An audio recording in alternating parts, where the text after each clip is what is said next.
This is the first video of a new type of videos on my channel, documentaries. In these I will, among other things, address espionage, war. I will cover historic happenings and things happening right now. There will also be other subjects, such as navigation and other things that I master. Today's video is about espionage and sabotage.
This is the Russian Navy's oceanographic research vessel, Admiral Vladimirovich.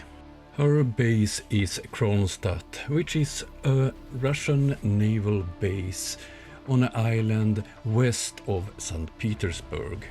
And here's an image of her in her home base together with the Russian naval ships. She is 147 meters long and was built together with 5 sister ships in the 70s by the Soviet Union.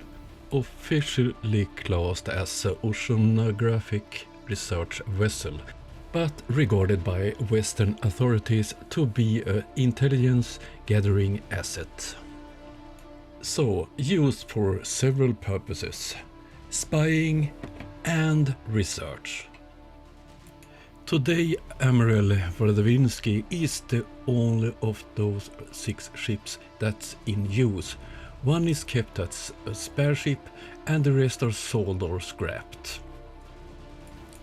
I can't find any sources that describe what equipment she have. What is known is that she is equipped with ROV, remote operated underwater vehicles. She have a helipad and a hangar, and a Ka-32 helicopter. She is certainly equipped with modern sonars, scanners and other modern equipment to map the seabed. By government and militaries and so on, it have been a well-known fact that this type of ships are used for spying, not only research. A group of journalists from Sweden, Norway, Denmark and Finland television channels did have started a project about ghost ships, spying ships, Russian ships that were spying on infrastructure and important things around our coasts. One of the ships that they have received information about that would be interesting to research was Admiral Vladimirovich, and they did get help from a retired intelligence officer from the UK Navy. One of the problems they had was that she didn't transmit any ISS data. All vessels over 300 gross tons or more and on international voyage or fishing boats over 50 meters have to broadcast ISS. But their British contact was able to locate the ship using some of the radio systems they are using on the ship. I don't know which one and how. So they were able to track the journey the ship took. So let's have a look on the map. She started on her home base outside St. Petersburg. She took this route straight to Sweden between the Swedish islands Gotland and Öland, which is a very strange decision. The normal route, if you're going from St. Petersburg to get out to the North Sea, is this one. It's much shorter. And they passed quite close to several military facilities and places that are of national interest for us in Sweden. And then they passed Denmark, out at Skagerrak, over the North Sea and straight to the north of Scotland.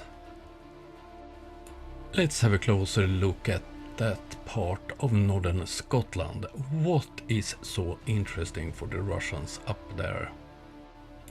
They was in this area and they moved really slow. So let's look at the chart and see if we can see what's at that location.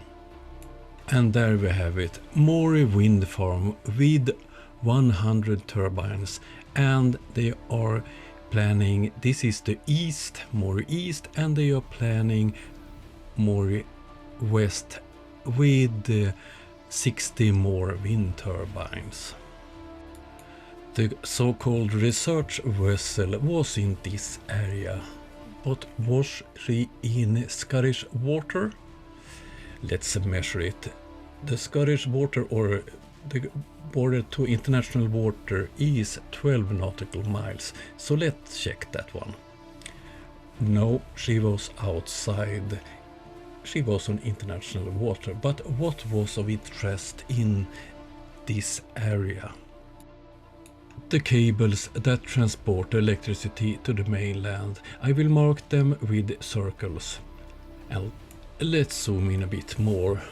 3 of them comes ashore here at Spey Bay and 1 at Isle of Down. If you want to sabotage a big wind farm like this, the obvious choice is the cables. You have to blow up 4 cables instead of blowing up hundreds of turbines. And down here I think there is something that the Russians was interested in too. It's only about 1670 nautical miles from where they were with the ship. Let's have a closer look. It's a Royal Air Force air base, and it's one of the largest and busiest fast jet stations in the Royal Air Force. And it's a fast response unit, so always on alert. If UK gets into a conflict, this is one of the main targets for an enemy. After this she moved on to a location east of London where it's several big wind farms.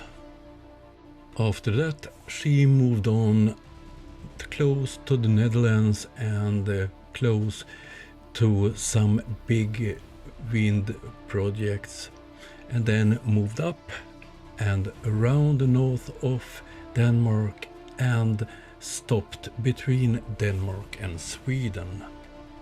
When the ship had stopped outside Denmark, the British former naval officer contacted the Danish journalist, and he hired a fast-going boat and went out looking for the ship.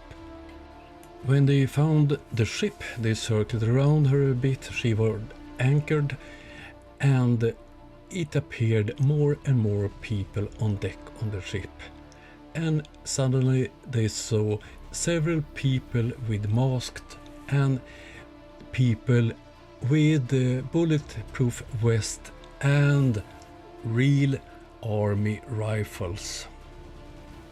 Why do a research vessel need armed military on board when they are sailing around Europe making research? After this, she slowly sailed back into the Baltic Sea, and her travel ended at the marine base in Kaliningrad. 2 months before Admiral Vladimirovич's journey, this happened.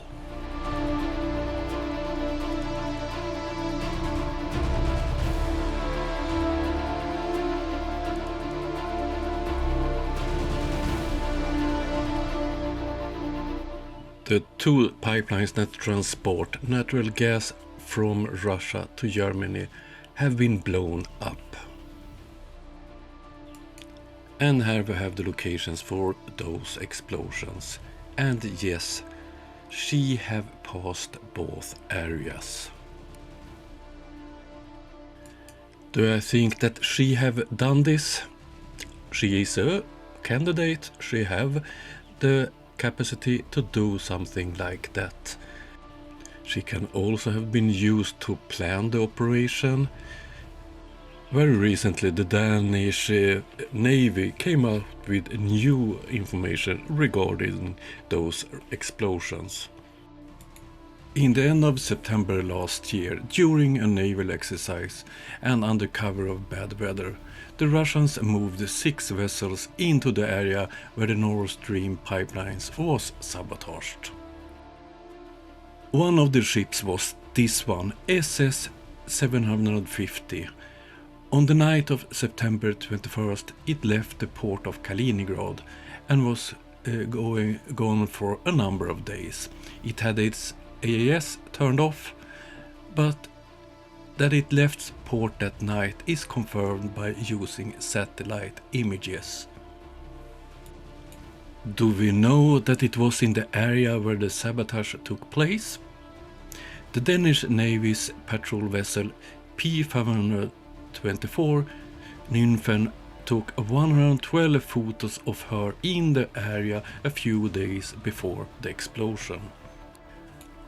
According to experts, the SS-750 is the ideal ship for this type of operation. She has, among other things, an AS-26 Pritz mini submarine. It has a crew of 4 and can dive to a depth of 1,000 meters and are equipped with an arm so that it can pick up and place things on the seabed. Was the sabotage carried out by SS-750? I don't know, but if you're out with a ship without ASS turned on, you don't want others to know where you are and what you are doing. Just the same as Admiral Vladimirovich, they travel around critical infrastructure without turned on transponders. All revenues from my channel goes to buying drones for Ukraine. I also make knives under the name Arctic Knives. I sell them and the profit goes to buy drones. And the biggest thing is the donations. All donations to the channel goes to buying drones. Thank you so much everyone helping us. We have passed 40 drones sent to Ukraine.